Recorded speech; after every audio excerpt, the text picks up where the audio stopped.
চট্টগ্রাম সহ দেশের বিভিন্ন এলাকায় ঘটেছে নানা ঘটনা ও অপরাধমূলক কর্মকাণ্ড। এই নিয়ে আজকের প্রতিবেদন। চট্টগ্রাম পার্ক ভিউ হাসপাতাল থেকে এক যুবককে তুলে নিয়ে প্রায় 16 ঘন্টা আটকে রেখে মুক্তিপণ আদায়ের জন্য নির্যাতনের অভিযোগ পাওয়া গেছে। এই ঘটনায় জড়িত 3 জনকে গ্রেপ্তার করেছে পুলিশ। গত 2 দিনে চট্টগ্রামের হাটহাজারী উপজেলার পৃথক পৃথক এলাকা থেকে এক নারীসহ 3 জনের অজ্ঞাত লাশ উদ্ধার করেছে পুলিশ। ঢাকার মোহাম্মদপুর থানার চন্দ্রিমা মডেল টাউন এলাকা থেকে আহমেদ সাব্বির নামে এক ছাত্রদল নেতার হাত পা বাঁধা ও গলায় ফাঁস দেওয়া মরদেহ উদ্ধার করেছে পুলিশ। মঙ্গলবার সকাল 10টার দিকে মরদেহটি উদ্ধার করা হয়।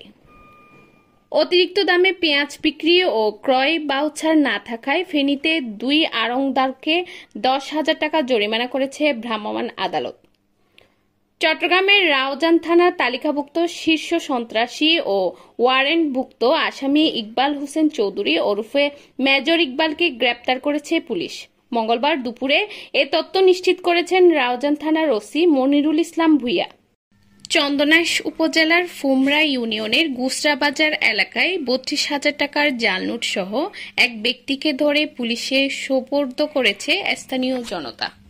কক্সবাজারের টেকনাফে বাড়ি থেকে অস্ত্রের মুখে জিম্মি করে বাবু সূর্যমণি চাকমা নামে এক যুবককে অপহরণ করেছে দুর্বৃত্তরা।